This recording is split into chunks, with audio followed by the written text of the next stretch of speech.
എൻ്റെ ഒരു അനുഭവമാണ് ഞാനതിൽ പറഞ്ഞത്. നമ്മുടെ തമിഴ്നാട്ടിൽ സുന്ദരാപുരം എന്ന് പറയുന്നൊരു സ്ഥലമുണ്ട്. സുന്ദരാപുരം ഹൈവേയിൽ ഞാൻ എൻ്റെ വണ്ടി പാർക്ക് ചെയ്തിട്ടിങ്ങനെ എൻ്റെ കൂട്ടുകാരൊത്തിങ്ങനെ സംസാരിച്ച് നിൽക്കുകയാണ്. അപ്പോഴാണ് ഒരു മനുഷ്യൻ അങ്ങോട്ട് ഓട്ടോറിക്ഷ ഓടിച്ചു വരുന്നത്. ആ ഹൈവേയിൽ നിന്ന് റോട്ടിലേക്ക് പോലും ഓട്ടോറിക്ഷ സൈഡാക്കാതെ നടുറോട്ടിൽ നിർത്തിയിട്ട് എൻ്റെ അടുക്കലേക്ക് ഓടി വന്ന് അസ്സലാമു അലൈക്കും ഹസ്രത്ത് എന്ന് പറഞ്ഞ് എന്നെ കെട്ടിപ്പിടിച്ചൊരു മനുഷ്യൻ. അയാൾ പൊട്ടിക്കരയുന്നുണ്ട്. ആ മനുഷ്യൻ്റെ സങ്കടവും കണ്ണുനീരിറ്റ് വീഴുന്നതും കണ്ടപ്പോൾ ഞാനും അറിയാതെ കരഞ്ഞു പോയിട്ടുണ്ട്. അദ്ദേഹത്തെ എനിക്ക് നേരത്തെ അറിയാം. അദ്ദേഹത്തിൻ്റെ പേര് രാമസ്വാമി എന്നായിരുന്നു. രാമസ്വാമി കോയമ്പത്തൂരിൽ ഏതാണ്ട് 10-11 കൊല്ലം മുമ്പ് എൻ്റെ പ്രഭാഷണങ്ങൾ കേൾക്കാൻ എല്ലാ വെള്ളിയാഴ്ചയും പള്ളിയിൽ വന്നിരുന്നൊരു മനുഷ്യൻ. നിരന്തരം പ്രഭാഷണങ്ങൾ കേട്ടു. റസൂലുള്ളാഹിനെ കുറിച്ച് പഠിക്കാൻ വല്ലാത്ത താല്പര്യമുണ്ടായി. ഒരു ദിവസം എൻ്റെ റൂമിലേക്ക് വന്നിട്ട് പറഞ്ഞു, എനിക്ക് ഇസ്ലാം സ്വീകരിക്കണം, നിങ്ങൾ എനിക്ക് ഷഹാദത്ത് ചൊല്ലിത്തരണം. എൻ്റെ കൈ പിടിച്ച് അശ്ഹദു അല്ലാ ഇലാഹ ഇല്ലല്ലാഹ് അശ്ഹദു അന്ന മുഹമ്മദുർ റസൂലുള്ളാഹ് ഉച്ചയിസ്തരം വിളിച്ചു പറഞ്ഞൊരു മനുഷ്യൻ രാമസ്വാമി പിന്നെ മുഹമ്മദായി മാറി. ഞാനപ്പോൾ ചോദിച്ചു ആ മനുഷ്യനോട്, നിങ്ങൾക്ക് എന്ത് പേരാണ് വേണ്ടത്? മുഹമ്മദ് എന്നല്ലാതെ എന്ത് പേരാണ് ഞാൻ സ്വീകരിക്കുക? സല്ലല്ലാഹു അലൈഹി വസല്ലം. അത്രമേൽ മുത്തുനബിയെ സ്നേഹിച്ചൊരു മനുഷ്യൻ, റസൂലുള്ളാഹിന്റെ മദ്ഹ് ചൊല്ലുമ്പോൾ ഇരുന്ന് കരയുന്ന മനുഷ്യൻ, സുജൂദിൽ കിടന്ന് പൊട്ടിക്കരയുന്ന മനുഷ്യൻ. അപ്പോഴത്തേക്ക് ആൾക്കാർ ഹോണടി തുടങ്ങി. ഞാൻ പറഞ്ഞു, വണ്ടി മാറ്റിയിട്. ഞങ്ങളും ആ മനുഷ്യനെ കണ്ട് സ്തബ്ധനായി നിന്ന് പോയതാണ്. വണ്ടിയൊക്കെ മാറ്റിയിട്ടു. എൻ്റെ അടുത്ത് വന്നപ്പോൾ ഞാൻ ചോദിച്ചു, തൊഴുകയെല്ലാം ഉണ്ടാ, നിസ്കാരമൊക്കെ ഉണ്ടോ എന്ന് ചോദിച്ചു. മനുഷ്യൻ പറഞ്ഞൊരു വാക്കുണ്ട്, ഹസ്രത്ത് അല്ലാഹ് இந்த ഭാഗ്യത്തെ എനിക്ക് തന്നதற்கு பிறகு எப்படி ഹസ്രത്ത് ഞാൻ തൊഴാமல் இருக்க முடியும்? അല്ലാഹ് എനിക്ക് ഈ ഒരു തൗഫീക്ക് തന്നിട്ട് എങ്ങനെ ഞാൻ നിസ്കരിക്കാതിരിക്കും? അല്ലാഹ് എനിക്ക് തന്ന മഹാഭാഗ്യമല്ലേ ഇത് എന്നാണ്. ആ മനുഷ്യൻ ആ പൊടിമണ്ണിൽ അള്ളാഹുവിന് ശുക്ർ ചെയ്തുകൊണ്ട് സുജൂദിൽ വീഴാണ്. ഒന്ന് ചിന്തിച്ചു നോക്കിയ മുസ്ലിമേ, നമുക്ക് തോന്നിയിട്ടുണ്ടോ അത്? നമ്മളൊക്കെ മുസ്ലിങ്ങളല്ലേ? ജനിച്ചപ്പോൾ തന്നെ മുസ്ലിമായ ബാപ്പക്കും ഉമ്മക്കും ജനിച്ച് വീണവരാ നമ്മൾ. അതുകൊണ്ട് ഓട്ടോമാറ്റിക്കലി നമ്മൾ മുസ്ലിമായി. ഈ ഇസ്ലാം പടച്ചോൻ തന്നതിന്റെ പേരിൽ എന്നെങ്കിലും അൽഹംദുലില്ലാ റബ്ബേ, നീ എനിക്ക് ചെയ്തത് ഏറ്റവും വലിയൊരു അനുഗ്രഹമല്ലേ അല്ലാ, അതിനു വേണ്ടിയിട്ടൊരു അൽഹംദുലില്ലാ പറഞ്ഞിട്ടുണ്ടോ നമ്മൾ? നമുക്കിത് ഇസ്സത്തായിട്ട് തോന്നിയിട്ടുണ്ടോ എന്നെങ്കിലും? തോന്നിയിട്ടുണ്ടോ? അങ്ങനെയാണെങ്കിൽ ഈ മുസ്ലിം ഉമ്മത്ത് ഇത്രമേൽ അധപ്പതിച്ചു പോകുമായിരുന്നോ? എത്ര വേദന ഉണ്ടെന്നറിയോ? ആ മനുഷ്യൻ എനിക്ക് മുമ്പ് ഒരു സന്ദർഭം എൻ്റെ മനസ്സിലേക്ക് ഇപ്പോൾ ഓർമ്മ വരുന്നുണ്ട്. ഒരിക്കലും വുളു എടുക്കുമ്പോൾ ആ മനുഷ്യൻ നിന്നിങ്ങനെ കരയുന്നുണ്ട്. ഏതാണ്ട് 10 കൊല്ലം മുമ്പാണ്. ഞാൻ ചോദിച്ചു, എന്തിനിങ്ങനെ കരയുന്നേ? വുളു എടുക്കുമ്പോൾ എന്തിനാ കരയണേ? ഹസ്രത്ത് നിങ്ങളുടെ ഒരു ചരിത്രം പറഞ്ഞില്ലേ, അതെൻ്റെ മനസ്സിൽ ഇങ്ങനെയുണ്ട്. ഞാൻ എന്ത് ചരിത്രമാണത്? അലി റളിയല്ലാഹു അൻഹുവിൻ്റെ പേരക്കുട്ടി സയ്യിദുനാ സൈനുൽ ആബിദ് റളിയല്ലാഹു അൻഹു. സൈനുൽ ആബിദ് റളിയല്ലാഹു അൻഹു വുളു എടുക്കുമ്പോൾ കയ്യും കാലും നിന്ന് ഇങ്ങനെ വിറക്കും. അപ്പോൾ ആളുകൾ ചോദിച്ചു, എന്തിനിങ്ങനെ കയ്യും കാലും ഒക്കെ വിറക്കുന്നേ? എന്തിനാ വിറക്കുന്നത്? വുളു എടുക്കണേന് ഇപ്പം ഇങ്ങനെ വിറക്കണോ? അപ്പോൾ മഹാൻ പറഞ്ഞൊരു വാക്കുണ്ട്, ഈ വുളു ചെയ്തിട്ട് ആരുടെ മുമ്പിലേക്കാണ് ഞാൻ നിസ്കരിക്കാൻ പോണത്? എൻ്റെ റബ്ബിന്റെ മുമ്പിൽ നിൽക്കുമ്പോൾ എൻ്റെ ഹൃദയം ഇങ്ങനെ പിടക്കുകയാ, എൻ്റെ കൈകാലുകൾ വിറക്കുകയാ. ഇത് കേട്ടപ്പോൾ മുതൽ എനിക്ക് സഹിക്കാൻ പറ്റണില്ല. സുജൂദിൽ കിടന്നു കഴിഞ്ഞാൽ എനിക്ക് എഴുന്നേൽക്കാൻ പറ്റണില്ല. എൻ്റെ കൽബ് ഇങ്ങനെ വിറച്ചു പോകും. റബ്ബിന്റെ മുമ്പിൽ കിടക്കുമ്പോൾ എങ്ങനെയാണ് ഞാൻ ഇങ്ങനെ എഴുന്നേറ്റ് വരിക? യാ റബ്ബന, യാ റബ്ബന.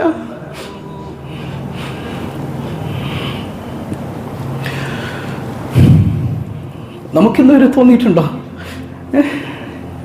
ഇസ്ലാം ഒരു ഇസ്സത്തായി നമുക്ക് തോന്നിയിട്ടുണ്ടോ? ഈ ഒരു ഓണക്കാലം കഴിഞ്ഞില്ലേ, നമ്മളെ എത്ര മുസ്ലിം കുട്ടികൾ, എത്ര മുസ്ലിം ഉമ്മത്തിലെ കുട്ടികൾ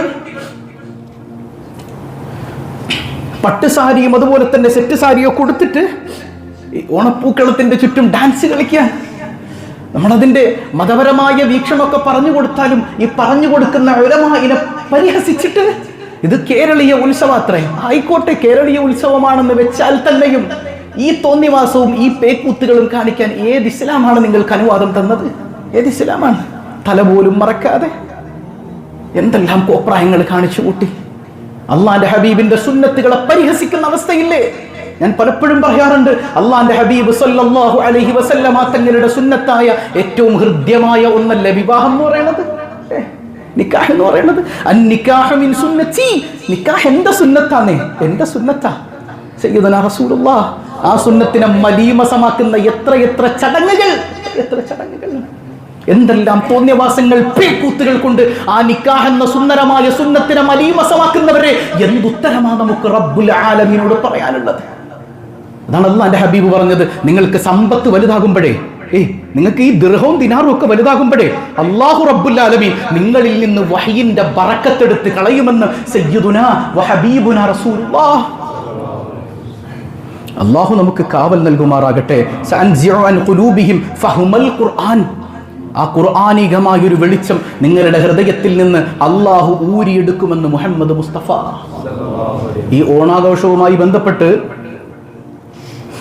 നമ്മുടെ റോഡിൻ്റെ വക്കിൽ പാർക്ക് ചെയ്തിട്ടുള്ള വാഹനങ്ങൾ പിറകിലേക്ക് ഇറക്കി പാർക്ക് ചെയ്യണം. കാരണം വഴി ബ്ലോക്കായിട്ടുണ്ട്. അതൊരിക്കലും മുസ്ലിം ഉമ്മത്തിന് ചേർന്ന കാര്യമല്ല എന്ന് ഇടയ്ക്ക് ഉണർത്തട്ടെ. ഈ ഓണാഘോഷവുമായി ബന്ധപ്പെട്ട് നമ്മുടെ കേരളത്തിൽ മാത്രം ഏതാണ്ട് 750 കോടിയിലധികം രൂപയാണ് ഈ മദ്യത്തിന് വേണ്ടി ചിലവായിട്ടുള്ളത് അല്ലേ? അത്ര വലിയ മദ്യ വിൽപ്പന ഇവിടെ നടന്നു. ഏറ്റവും കൂടുതൽ വിൽപ്പന നടന്ന എവിടെയാണ്? തിരൂരാണ്. തിരൂർ ഏത് ജില്ലയാണ്? ഏത് ജില്ലയിലെ തിരൂര്? മലപ്പുറത്താണ് അല്ലേ? ഈ കുടിച്ചതൊക്കെ ആ മുസ്ലിങ്ങളാണെന്ന് നിങ്ങൾ വിശ്വസിക്കുന്നുണ്ടോ? ഉണ്ടോ? ഈ കുടിച്ചു തീർത്തതൊക്കെ അമുസ്ലിംകളാണെന്ന് നിങ്ങൾ വിശ്വസിക്കുന്നുണ്ടോ? ഉണ്ടോ? എത്രയെത്ര മുസ്ലിം ഉമ്മത്തിലെ കുട്ടികളാണ് കള്ളുകുടിയന്മാരും ലഹരിക്കടിമപ്പെട്ടവരുമായി ഇന്ന് നശിച്ചുകൊണ്ടിരിക്കുന്നത്. ഒന്ന് ഡി അഡിക്ഷൻ സെന്ററുകളിലേക്ക് കയറി ചെന്ന് നോക്കിയാൽ പഴയ കാലത്ത് നമ്മൾ അഭിമാനത്തോടെ പറയും മുസ്ലിം കുട്ടികൾ അവിടെ കാണാനില്ല. ഇന്ന് മുസ്ലിമേ ഉള്ളൂ അവിടെ. അള്ളാന്റെ ദീനിന് വാല്യൂ ഇല്ല. ഇന്നൊരു ബാപ്പാക്ക് ധൈര്യത്തോടെ പറയാൻ പറ്റുന്നുണ്ടോ മോനോട്, മോനെ നീ അങ്ങനെ ചെയ്യല്ലേ എന്ന് പറഞ്ഞാൽ ബാപ്പാടെ കഴുത്തിന് മക്കൾ കയറി പിടിക്കുന്ന കാല?